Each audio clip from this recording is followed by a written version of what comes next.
2-0 untuk Big Run Alpha. Dan kita kali ini bareng sama Ruben sebagai coach dari Big Run Alpha. Dan karena KB sempat menghilang minggu kemarin, kebetulan KB agak bertanya sedikit nih masalah hyper carry Leomord ini. Apakah dengan burst damage yang dimiliki sama Leomord, ya kita tahu sendiri Leomord memang tipikal fighter untuk late game, ini memang adalah pilihan yang paling efektif ketika di game pertama tadi digunakan sama Big Run Alpha? Kalau Leomord hyper carry dia bisa lawan semua MM sih, kecuali carry aja. Makanya pas saat first ban itu kita bannya langsung ke carry. Soalnya kita kan juga banyak scrim sama anak-anak PH, kita banyak tukar pikiran sih. Dan kita cari solusi ternyata Leomord ini bagus nih buat lawan hyper carry meta sekarang, apalagi yang metanya MM tinggal ban carry-nya aja udah kita lawanin pakai Leomord. Ya, seperti yang kami bilang tadi, ini metanya datang dari Filipina, itu adalah Leomord hyper carry. Tapi dengan ban carry juga otomatis Uranusnya jadi bebas banget di game yang pertama tadi, nggak ada yang nge-counter Uranusnya sama sekali. Jadi bisa dibilang game pertama draftnya benar-benar kuat banget. Tapi di game yang kedua kali ini muncul Cecilion Carmilla yang akhirnya digunakan oleh Big Run Alpha dan sangat-sangat bisa dibilang sangat-sangat works kali ini. Kalau misalkan melihat dari Cecilion Carmilla, ini combo yang kayak gimana sih kalau menurut Ruben sendiri? Cecilion Carmilla kalau saya bilang sih untuk meta sekarang kuat banget ya. Karena kan dari early aja mereka udah kayak Carmilla udah bisa stun dan Cecilion udah bisa ngasih damage yang tinggi. Terus kalau kalian mau all in ke backline, dia tinggal masukin aja Carmillanya terus ngepil si Cecilionnya. Okay. Jadi ya emang kuat banget sih. Terus dibawa ke Drake late game pun super strong. Oh, oke. Carmilla karena kan di sini juga kayaknya Carmilla lebih ke arah baitnya ya, yang di depan. Bait. Karena yang nyelamatin itu Cecilion dengan menggunakan Moonlight Wolves-nya. Tapi kalau misalkan kita melihat tadi sempat ada link dari hyper carry yang dimiliki sama Geek Farm.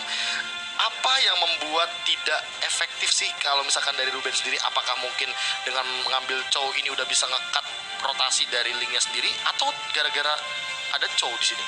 Simpelnya sih link itu susah tadi lawan draft kita, karena kan kita ada pick Kaja, Chow dan Carmilla. Dia kalau asal masuk langsung mati sih instant, soalnya damage deal-nya Cloud tinggal ulti aja, dan di belakang ada pasangannya Carmilla juga sakit banget kan. Iya, oke. 6 menit Golden Staff yang diamankan sama Brans. Oke, ini kami sempat catat karena unik banget. Menit 6 Cloud udah mengamankan Golden Staff, sementara menit 7 Link-nya ini baru ngamanin Endless Battle.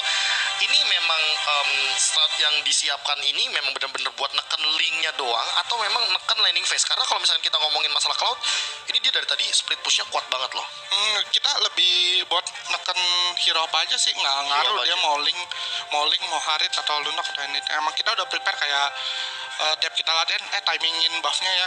Pokoknya tiap buff-nya mau spawn kita kontes. Makanya kita pikir hero-hero itu yang kuat. Oke, hero early yang kuat. Berarti kira-kira ke depannya, karena kan masih ada sisa 2 minggu dari sekarang, untuk minggu 6, minggu 7, minggu ke-8, yang ada kemungkinan Big Run Alpha akan menggunakan metode hyper carry. Kira-kira selain Leomord, selain Link juga termasuk di sini, hero apa lagi sih yang paling possible di meta yang sekarang untuk jadi hyper carry di mid lane? Banyak sih, Xbox aja bisa. Xbox aja bisa? Iya. Oke, selain itu? Mungkin lebih ke Cecilion. Kalau untuk mage, untuk fighter paling Leomord, Xbox, dan apa ya? Ya belum kepikiran lagi sih. Mungkin Assassin selain Link mungkin? Haya bisa. Kalau Hellcat ada kurang rotasinya aja sih. Oke, menarik. Terima kasih informasi dan juga sedikit pelajarannya dari Ruben selaku coach dari Big Run Alpha. Karena kita tadi melihat benar-benar performanya bisa dibilang sangat-sangat amazing banget. 2-0 memang didapatkan oleh Big Run Alpha, tapi ternyata mereka sudah mematangkan dari awal. Bahkan mereka dengan hasil scrim melawan meta-meta Filipina memunculkan lagi satu buah hyper carry Leomord yang ini menjadi senjata utama ketika mereka berada di game yang pertama tadi.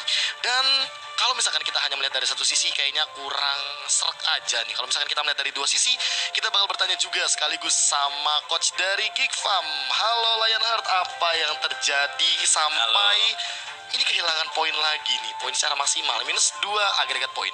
Ya, emang BTR memang bermain bagus sekali. Jadi yang di pertandingan pertama kita udah nge-planning, maksudnya secara laning, secara mid game, secara istilahnya secara perang kita udah tahu karena dia emang pakai Leomord itu strong banget. Terus kita kan pakai Parsia, dia counternya pakai Estes. Jadi percuma kita cicil pakai ulti, dia juga bisa heal terus. Akainya ke counter juga sama Akainya ke counter Diki. Tapi nilai plus kita sebenarnya Dikinya mau di counter sama Esme. Nah, tapi nunggu item karena kita punya 2 core kan. Dia cuma 1 core. Jadi nunggu item Esme sama si one-one-nya. Sebenarnya yang ada momen yang one-one-nya bisa split push sampai jauh banget. Nah, harapan saya waktu saya nonton tuh ada momen gitu lagi dengan istilahnya one-one-nya di backup sama temannya, celah yang sama lah. Tapi ternyata mungkin tidak sesuai ekspektasi. Mereka kayak mapnya terasa takut didatengin sama Leomordnya yang begitu strong gitu. Padahal sebenarnya kalau kita lihat dari sisi layar ketiga istilahnya itu bisa ada celahnya sebenarnya. Oke. Berarti ini kita ngomongin masalah macro decision makingnya doang ya. Kalau yang pertama secara garis besarnya.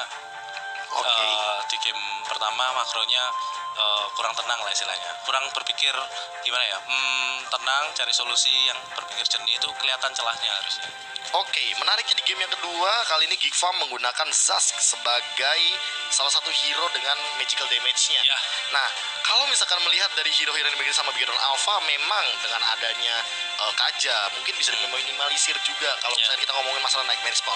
Tapi ternyata diras balik kali ini Zastnya, nggak bisa kena bisa dibilang nggak bisa memberikan dealing damage yang mungkin sudah di-plan sama Geek Farm. Apa nih yang terjadi di in-game-nya? Apakah mungkin Zastnya ini tidak efektif ketika bertemu dengan Cloud dan juga Cecilion yang sudah overfarm atau udah overwhelmed dari awal, atau gimana?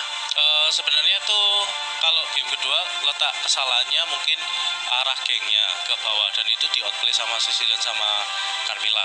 Karena ya istilahnya kita pede nih nabrakin Cecilion sama Carmilla, itu berdua doang, kita bertiga, dan itu link super power kan, hyper carry istilahnya.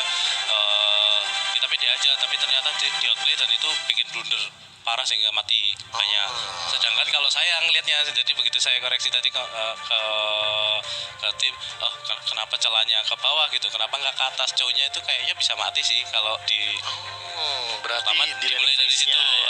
Landing base-nya istilahnya mereka kurang, istilahnya terlalu pede lah, overcommit sehingga di outplay begitu kaget kan sampai trap ke tower.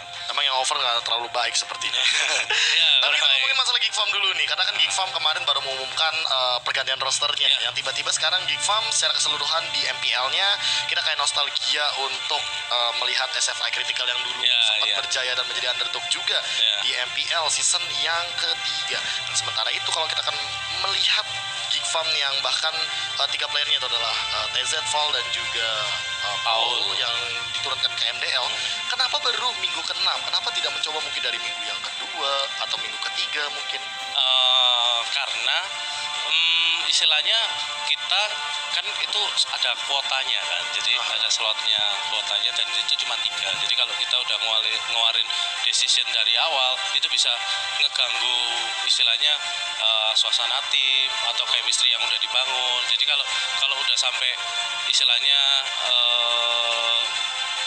udah susah untuk diperbaiki, setelah itu baru kita pakai slotnya itu. Istilahnya refreshment kalau yang SFA ini. Sebenarnya dari 2 minggu lalu, cuman kan emang dari Muntun improvementnya harus minggu depannya lagi. Jadi emang agak lama munculin line up SFA yang kayak season 3. Cuma kalau seandainya ini lebih dipercepat, kita ambil contoh mungkin ada perubahan roster untuk Doyok, lalu ada Wong Koko dan juga Joker yang masuk sejak minggu yang kedua.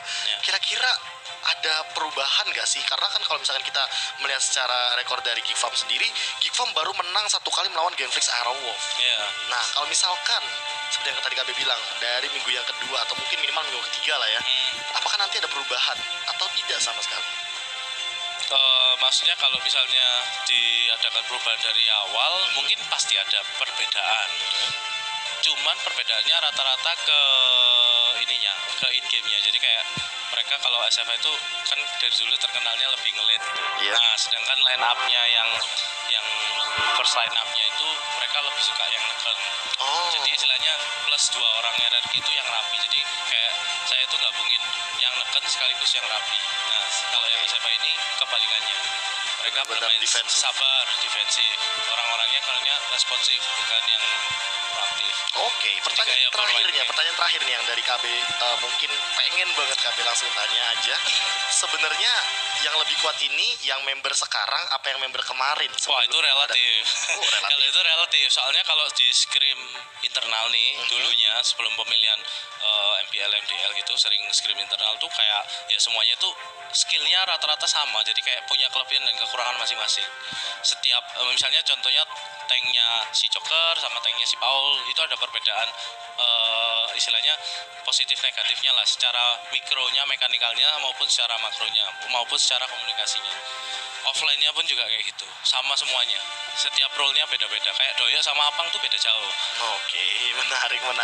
Tapi kita bakal nantinya melihat juga bagaimana performa Geekfarm dengan member yang baru saja naik dari MDL ke depannya, karena kita masih sampai minggu ke-8 dari minggu yang ke-6 sekarang. Kembali kepada Anda, Momo Chan dan juga Vela Jeff dari KB. Terima kasih.